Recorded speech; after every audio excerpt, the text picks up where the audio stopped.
Today's To Your Health is at the Illinois Neuro and Physical Rehabilitation offices of Dr. George Michalopoulos and Dr. Chris Sahli. Dr. Michalopoulos has a rather unique certification.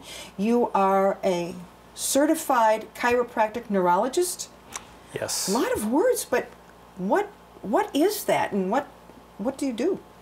Basically, what a chiropractic neurologist is, it's a certification. It requires a minimum of 300 hours of postgraduate studies, and just like any specialty, you have to take your boards, and you can become board certified in functional neurology is what we do. And there's 11 chiropractic neurologists in the state of Illinois, and 350 or so in the country. Which is very unusual. There are not that many of you out there. Right. And you treat things that are very specific. Mm-hmm. Dealing with your neurological system, the brain and your functions, correct? Yes, yes. What we do is we evaluate certain groups of neurons to see how well they function.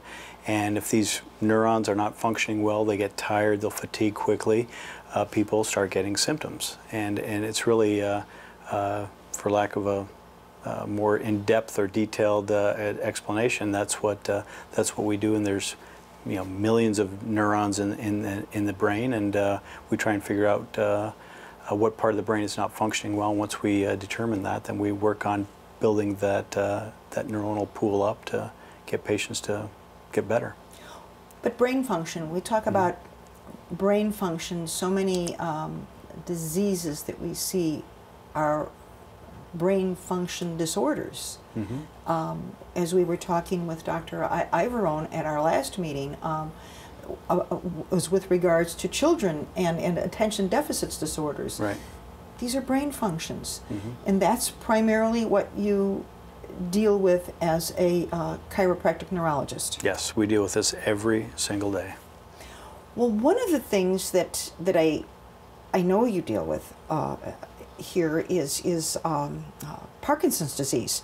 Parkinson's disease affects the nerve cells in the midbrain, and it produces a dopamine.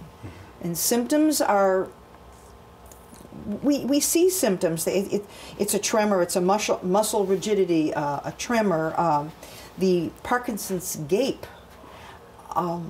These are, we see this. And what surprised me is Parkinson's is a disease that happens for the most part to people under the age of 60.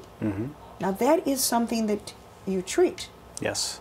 Yes. Well, once a patient comes in with Parkinson's, or they start getting once they have these symptoms and they're on their medication, what we try to do is we try to actually increase the degenerative part of that midbrain to stimulate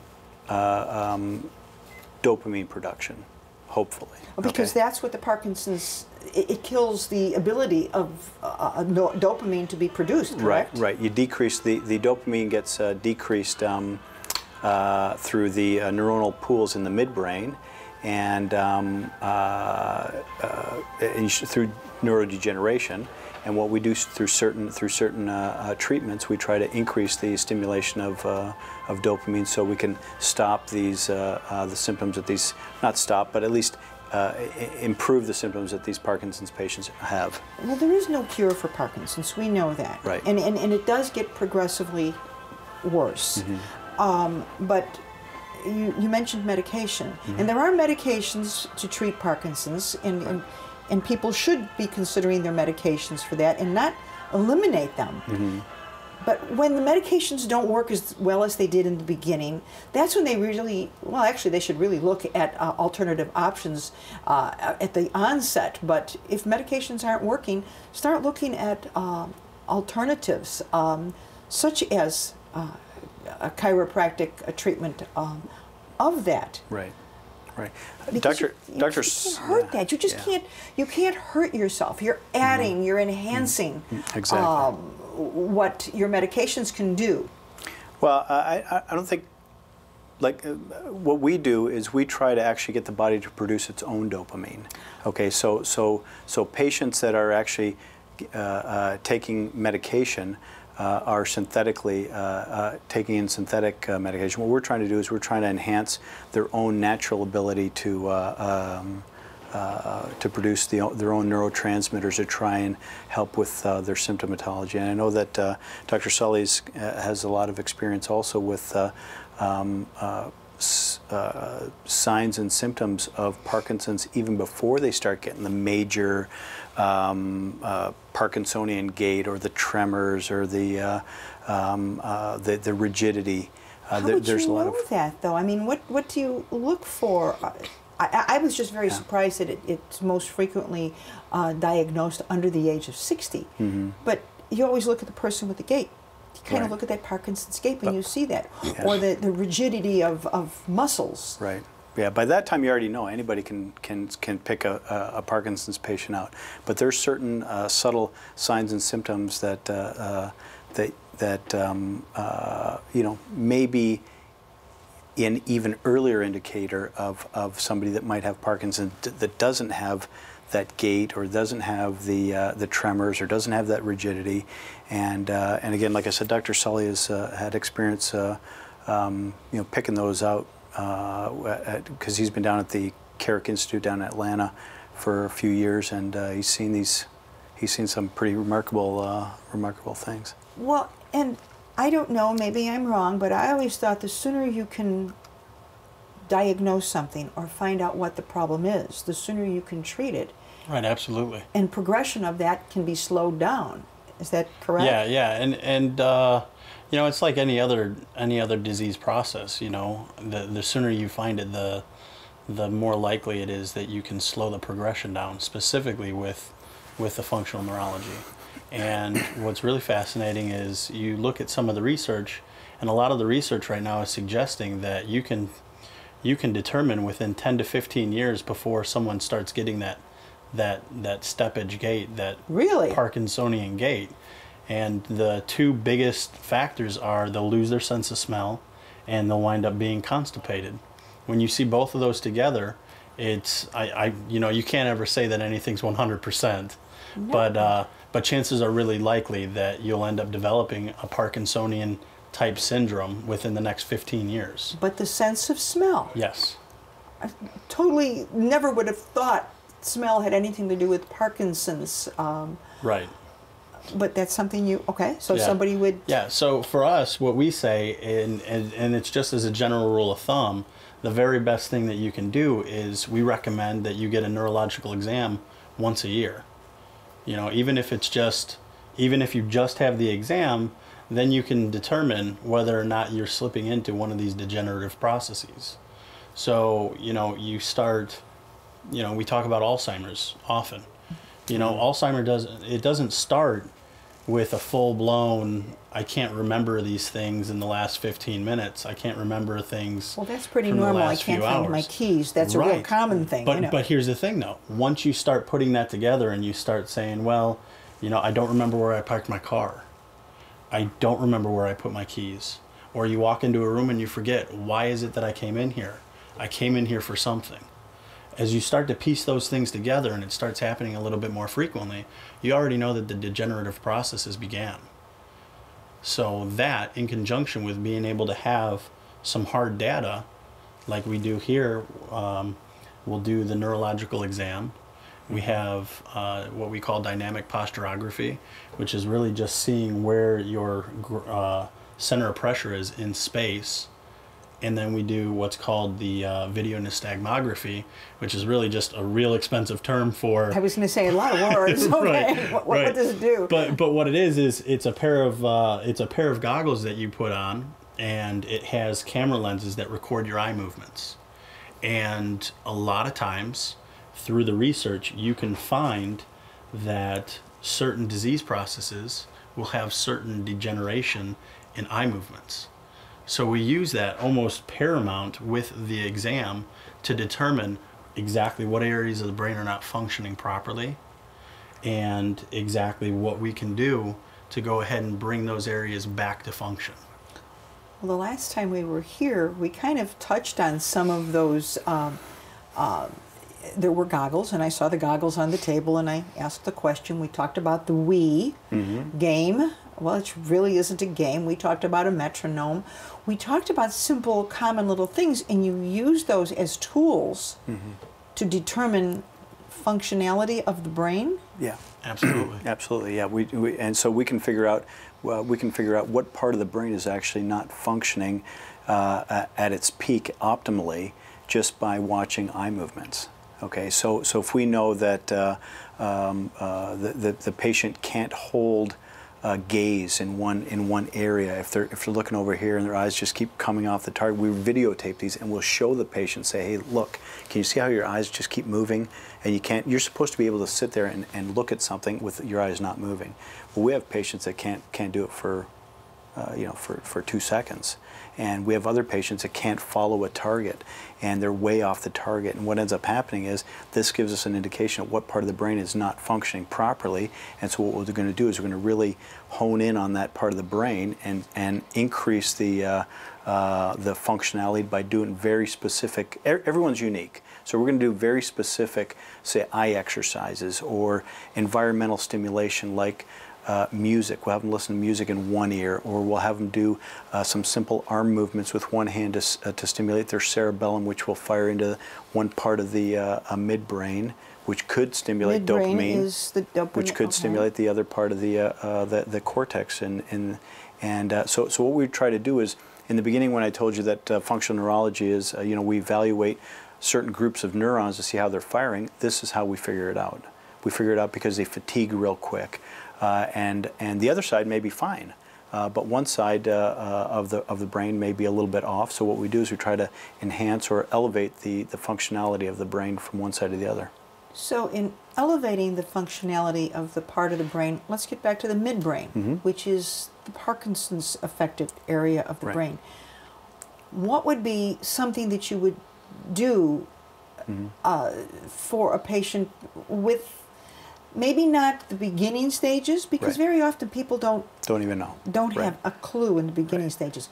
The rigidity will usually, I think that's end stage. That's okay. Yeah. So in the middle stages. Right. In the midbrain. So just so you know, in the top part of the midbrain, which is right in front of your cerebellum, which controls your balance, your posture, your eye movements, your coordination, the midbrain has an area called the substantia nigra, and the substantia nigra is what actually produces the dopamine. Okay, but if you can picture a pond, okay, and in that pond there's a certain area that has the dopamine, okay, where the substantia nigra is, but right around the pond there's two what are called cranial nerves that control 5 out of your 6 eye movements. Okay, so now if I drop a rock in the middle of that pond, okay, obviously the most effect is going to be right in the middle of where the rock dropped, okay, but you're going to get a wave effect. The ripple effect. So by us doing specific eye movements, okay, like vertical saccades or certain, it might even be diagonal saccades, we're going to, because those nerves that control those eye movements are right around the substantia nigra that produce dopamine, you're going to get a dopaminergic effect and possibly increase dopamine in that area to maybe stop that person's tremor pretty quickly. You're exercising the muscle. Exactly right. Just by doing those eye exercises are very powerful. And it's exercising the muscle that's in the brain, basically. Exactly right. Yeah, that's why you see things like now the new thing on TV, you see it all the time, is Lumosity, Lumosity.com, brain exercises, physical therapy for your brain, all these games, these cognitive brain exercises. We're treating kids with concussion that can't remember yesterday. Okay, can't remember what happened. We're treating people with severe migraines that are also, their neuronal pools are diminished. We talked about the ADD, ADHD kids, stroke patients, just a whole a variety of different sections of the brain absolutely. That you will be treating that are related to, as we were saying, with the Parkinson's, it was midbrain, but other parts, there's other sections of the brain. And when you determine that, that's the part that you would exercise. Absolutely. Yeah, that's exactly right. How simple that is to exercise your eyes, to enhance, well, I shouldn't say enhance, but you're not telling patients to stop your medication. No, absolutely Work not. with your general practitioner. Keep on the medication that's necessary to take Yes. to help you. This is something that just over and above that. It's a simple, easy way. Well, it's not really easy because anything you have to do is going to be work. Right. But it's not difficult to do. It's not difficult. I mean, it's time consuming, and we want to make sure that the patients understand that, like even with Parkinson's, okay, when you get this neurodegenerative process in that midbrain region, you can be 50, maybe even 60% degenerated in that area and not have one Parkinson's symptom. You have to cross a threshold before you start saying, well, geez, I see my hand tremoring a little bit. And they say, what happened? So it's not, if you just degenerate 10%, okay, high probability you're not going to have any symptoms at all. Okay, you might get these loss of sense of smell at 30 or 40%. Okay, so at that point, we may know that, hey, look, maybe we should investigate a little bit deeper and see, you know, is there a family history? We can do a certain That's another testing thing, stuff. family history. Back to the Parkinson's. Is that a hereditary thing? Is it a genetic thing, or is it just something that happens? You know, I'm pretty sure it's there might be some genetic component to it, but Not you know, really. Not really. So if you have a history of Parkinson's in the family, that doesn't necessarily mean that it's going to pass affect you. And so often, this is what really amazed me, that you kind of associate a lot of those diseases with elderly people, like Alzheimer's. People say, "Oh, you elderly." Not necessarily. No.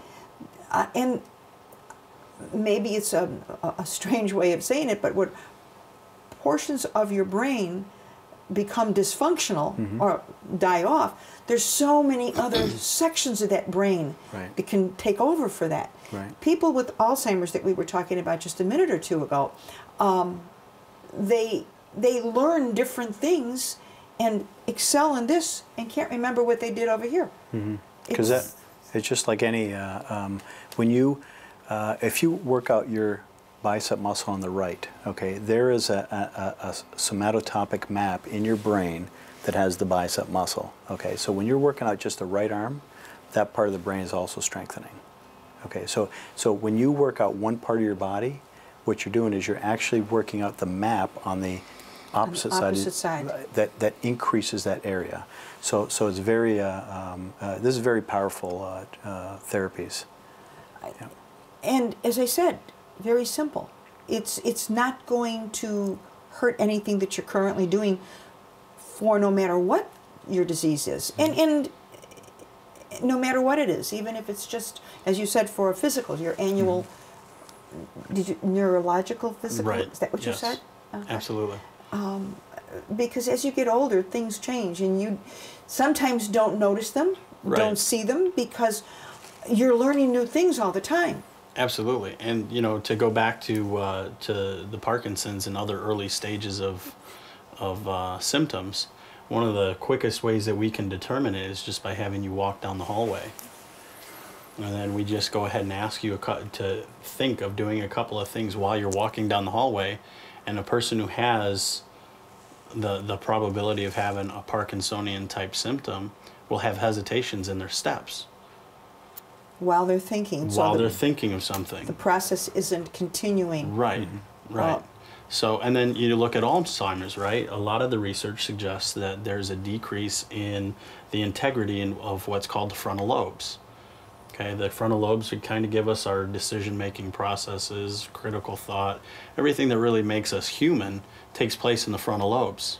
Well, it just so happens that with children with ADHD and autism, they're finding that they have the issue in the same part of the brain. But the symptoms are completely different. Completely different, right. So that's why it takes a special touch. You know, you have to be able to know exactly what you're looking at on the exam and exactly how to correlate it to what type of therapy you can do to activate that area of the brain. So people should really look at optional, alternative treatment no matter what. Well, you know, It's not going to hurt. Exactly. You know, I wouldn't just say I'm just going to do one thing for nearly anything, really. Yeah, well, you know, exactly. if you've got a shot at helping out. The worst that could happen is it's not going to work. Right. And if you don't try it, Absolutely. you don't know that. Absolutely. And everything has to do with how much effort you put into something also.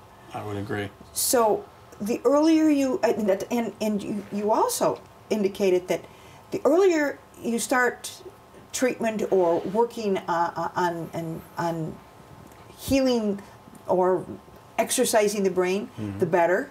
But there is no particular stage that it's not going to help you anymore. Right. Right. You know, the coined term that's thrown around is neuroplasticity. Your brain. There's another word. Yeah. All these words. Yeah. That's and that's word. just an expensive way of saying that your brain has the ability to change. It's malleable. It's able to change throughout life. We know this. So because we know this, we can go ahead and give particular exercises.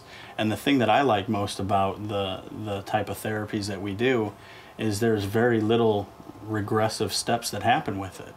You know, when you start working on it with children with autism or ADHD, specifically children who are more developmentally delayed, what you'll notice is that what will take one child who develops naturally 3 to 6 months to learn something, they might have 2 to 3 days or 2 to 3 weeks of what's called a catch-up phenomenon.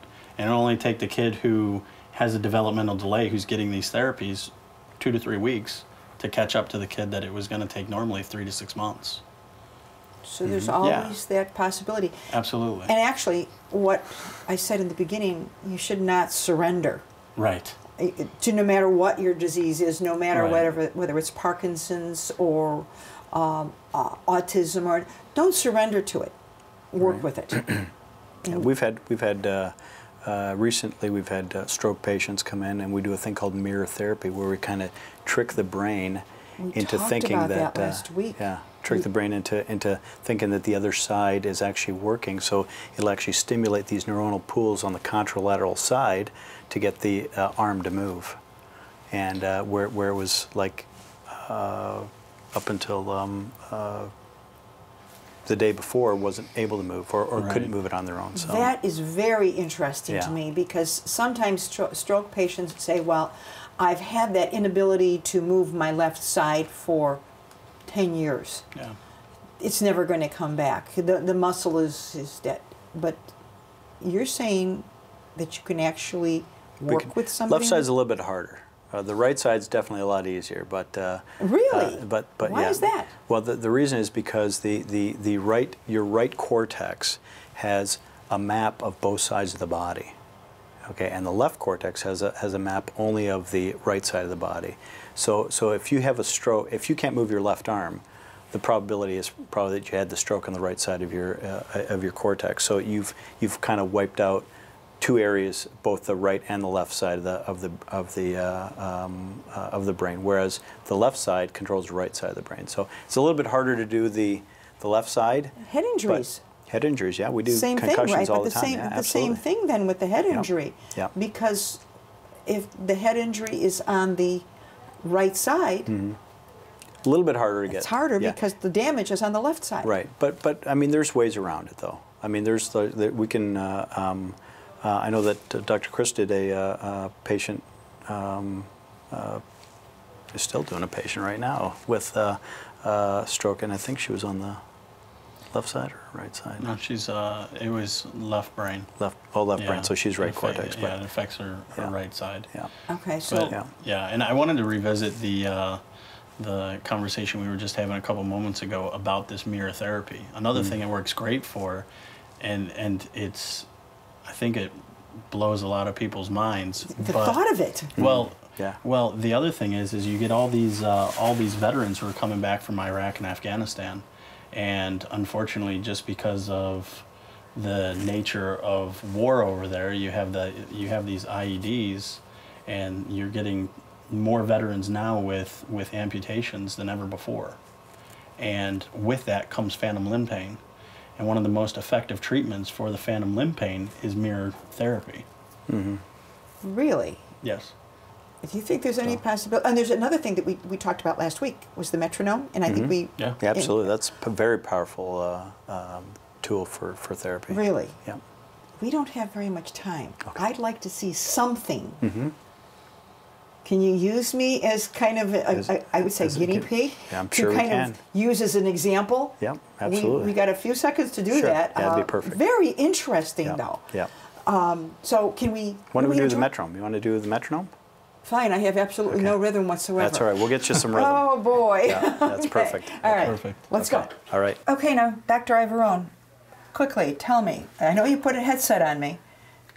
And a hand trigger. And a hand trigger, okay. This device is called interactive metronome. What this is designed to do is evaluate your brain timing to see how far off the beat that you really are. The beat is set to a certain tempo, which is going to be a cowbell sound you're going to listen to, and you're going to clap when you think you're going to hear the sound. And it's going to be set at the same tempo, so you want to coordinate your clapping to that sound. Okay. And at the end of the evaluation, I can determine whether or not, how far off the beat you are, whether or not you're early or late. And we use this type of treatment with children with ADHD, autism spectrum, Parkinson's, stroke. So it could be used for a lot of different conditions. Okay, let's So- try it. Drive them to the website.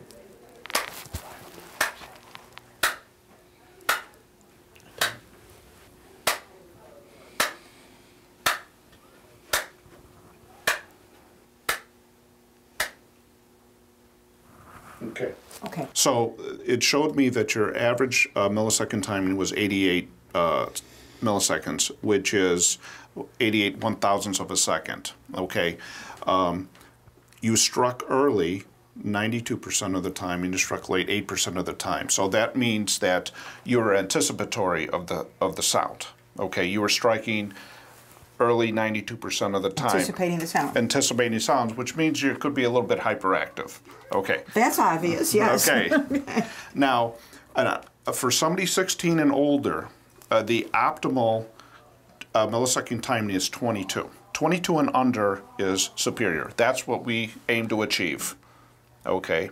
So what we do is we train patients, and every time they train, their millisecond timing gets better and better, and the protocol is going to be specific to their condition. Very interesting. Very simple. Very simple. Very simple. Very simple. And we do have different screens, especially for children. We have basketball and soccer and... Make it something they want to do. Exactly, and golf. Make it something they wanna do. It's more of a video game type of atmosphere for them, so they're a little bit more engaged instead of a boring screen. Hence the Sesame Street syndrome. Correct. Have fun with it. Sesame Street teaches children every day by just having fun and doing puppets and cartoons. Correct. Well, thank you once again, Dr. Ivarone.